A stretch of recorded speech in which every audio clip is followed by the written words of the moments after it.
You'll just keep it right there in 1 Peter 5. I will meet you there in a moment.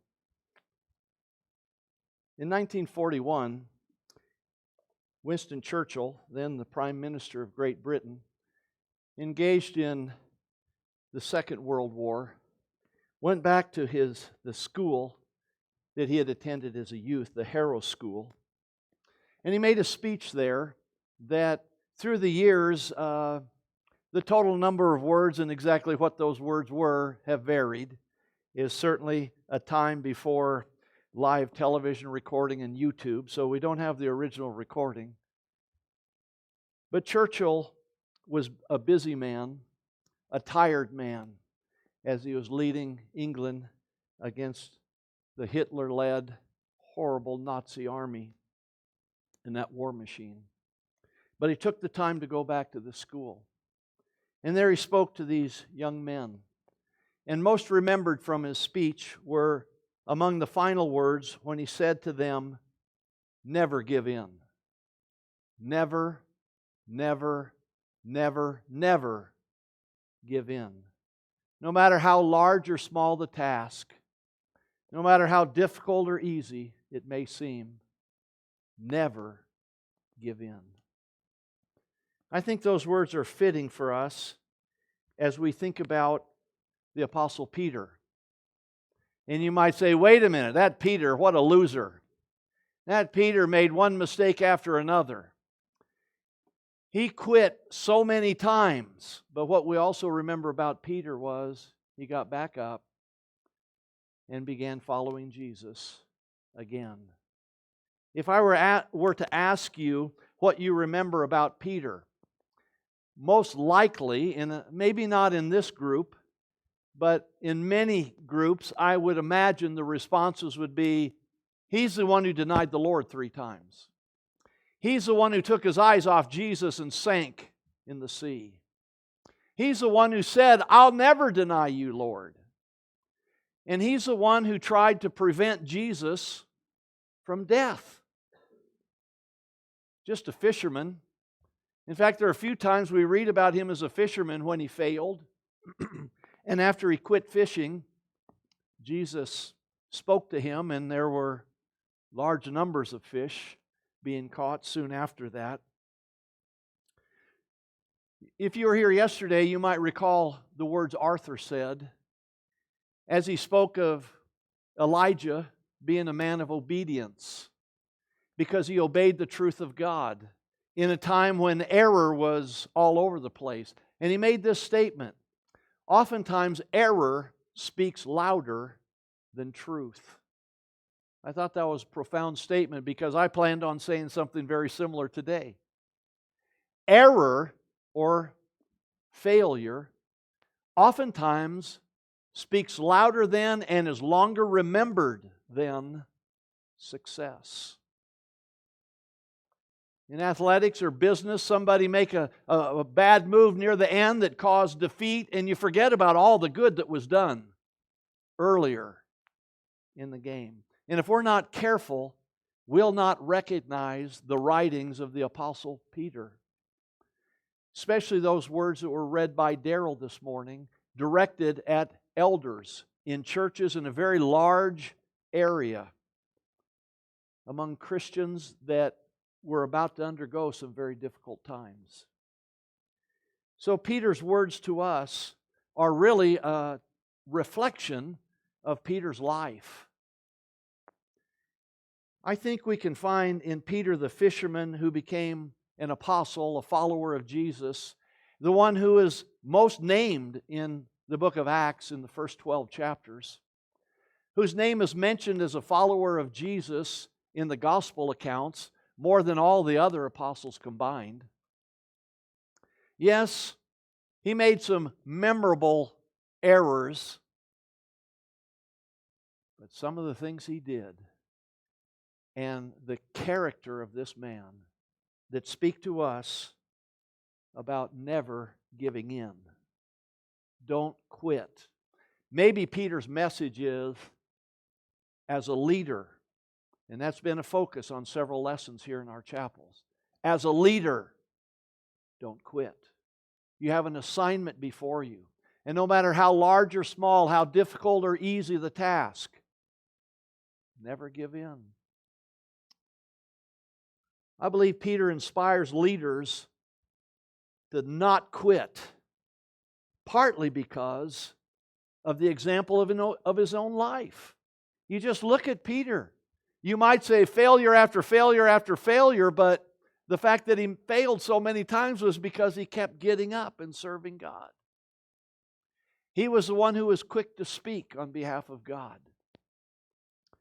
And the Lord chose Peter to be the Pentecost Day preacher. I'm sure all the apostles were preaching, but Luke specifically records that it was Peter who stood up among them and spoke those words. And Peter was a very significant leader. And if we just analyze the life of Peter and see him near the end of his life and the words he's written to these Christians, profound words. Words from a wise man, from one of great experience. The words of a man who did not quit. Had his blips on the radar screen, if you will. Had those moments when it seemed like, well, Peter, you did it again. But then he was up again, serving the Lord. I think Peter's own life should inspire us not to quit in our roles of serving God.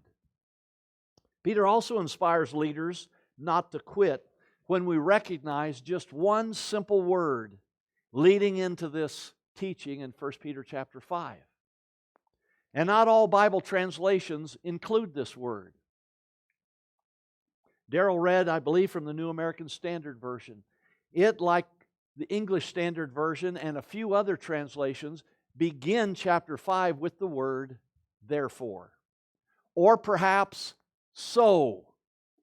But it's the idea based on what has previously been written, now these words. Some of the major English translations have ignored that word in the Greek language and for one reason or another chose not to translate it.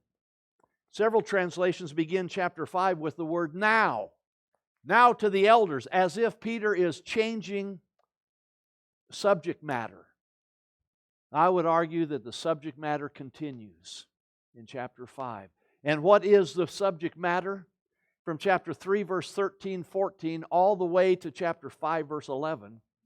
Subject matter is, blessed are those who are persecuted for the sake of righteousness. When times are difficult, when you are being challenged because you believe in Jesus, Peter gives response after response, or statement after statement as to how they're to respond in difficult times. And he makes it very clear, they're coming. For instance, in chapter 4, verse 7, the end of all things is at hand. You better get ready, you better have a clear mind so that you can pray. Because what's about to come your way, you're going to need to be praying about it. And then chapter 4, verse 12, he says, don't be surprised at the fiery ordeal that's coming upon you, as though some strange thing were happening. And then in chapter 4, verse 17, he said, it is time for judgment to begin with the house of God. So some very difficult times are on the horizon. And what does Peter say? Therefore, you elders, in light of coming persecution, you better do your job. In other words, times are very difficult, don't quit on the flock. When I was younger, the common phrase was, when the going gets tough, the tough get going. Maybe a little more modern times, time to step up. But whatever terminology is familiar to you, the point is, you don't abandon your assignment when things are difficult.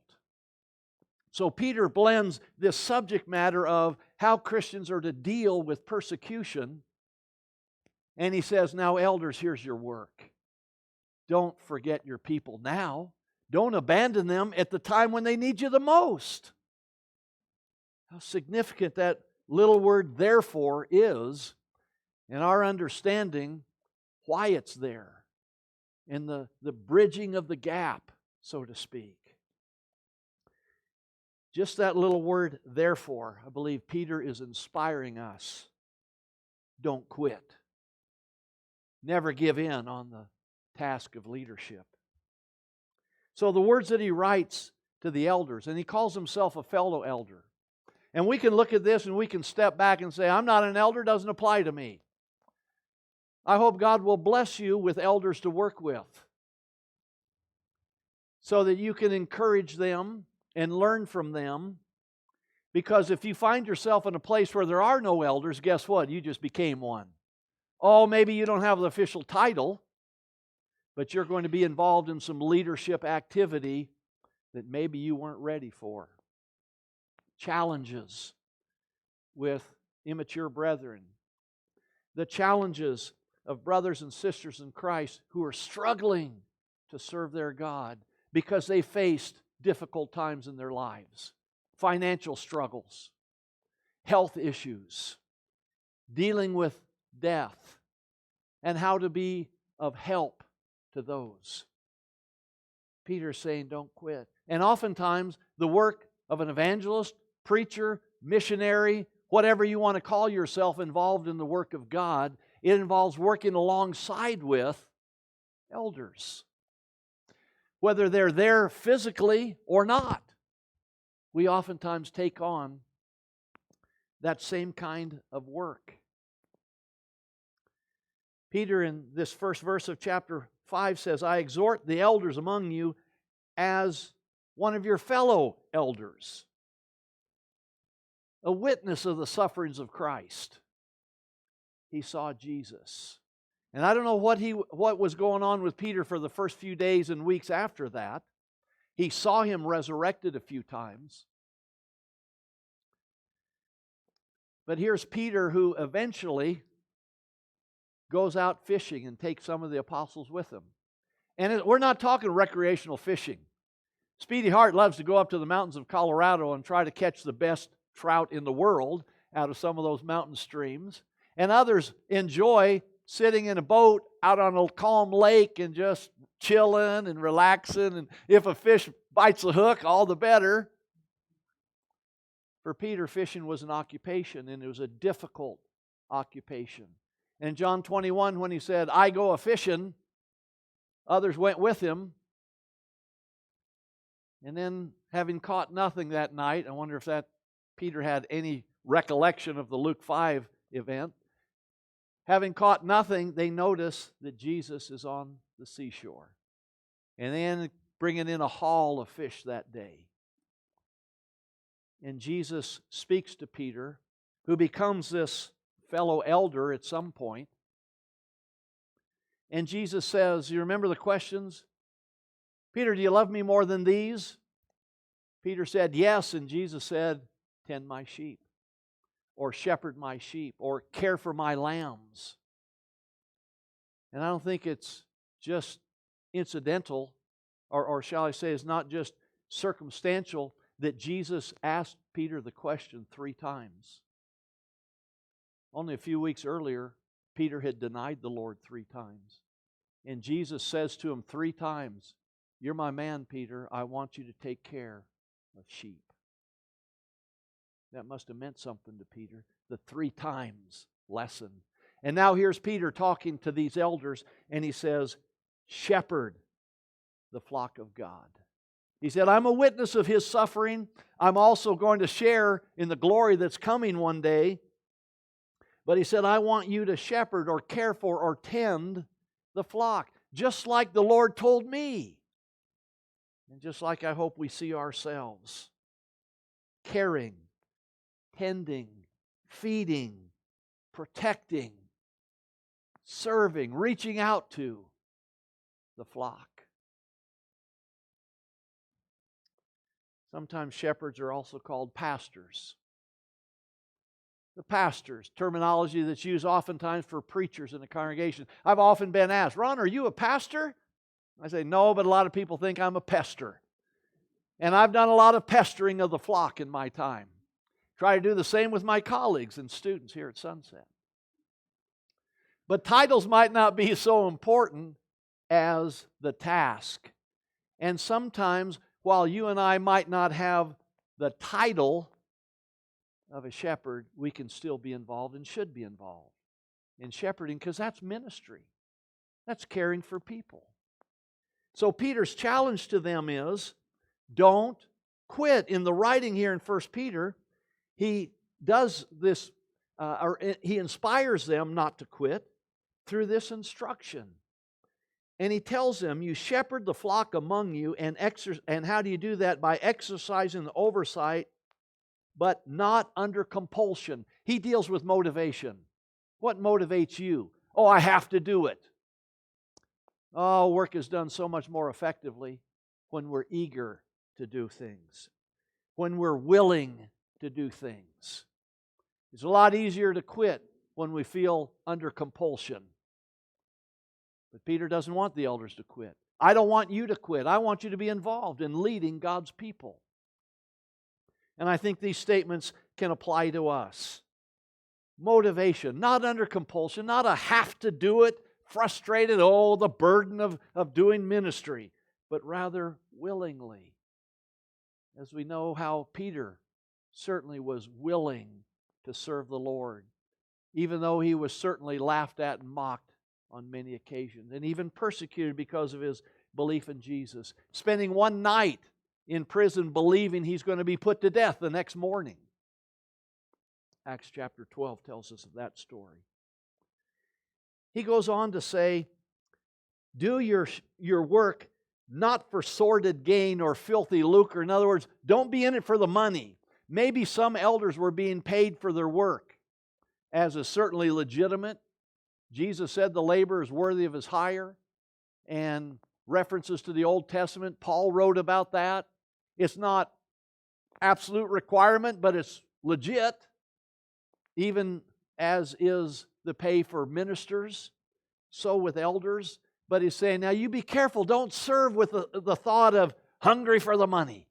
Plush job, man. I can get paid and kind of carry this title and be bossy.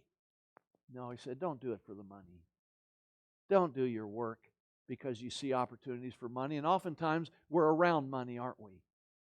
We see it being collected. Maybe we're even involved in counting it. We're aware of it. We might make some decisions about how it's used.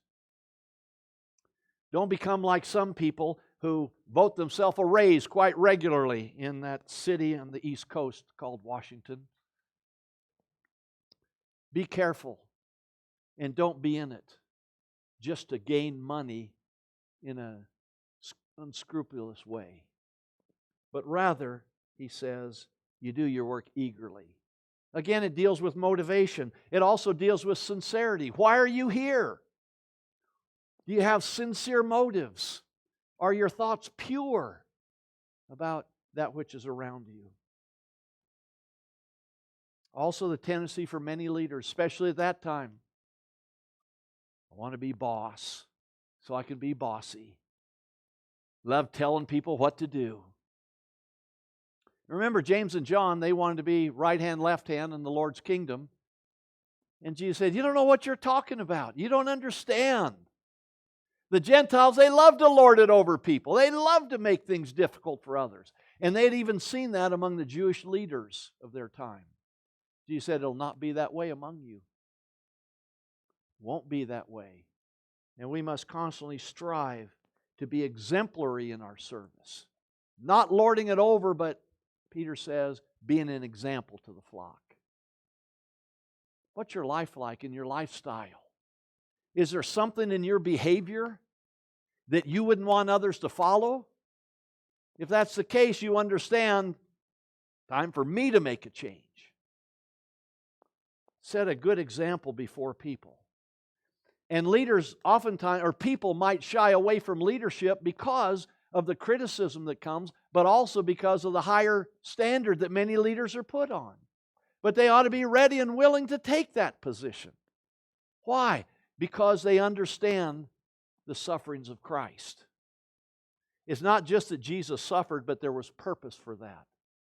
Peter identified one of those purposes in chapter 3, verse 18, when he said, Jesus, like us, suffered for us, having been put to death in the flesh, but He did that in order that we might be drawn toward God, to be, or that He might rather bring us to God.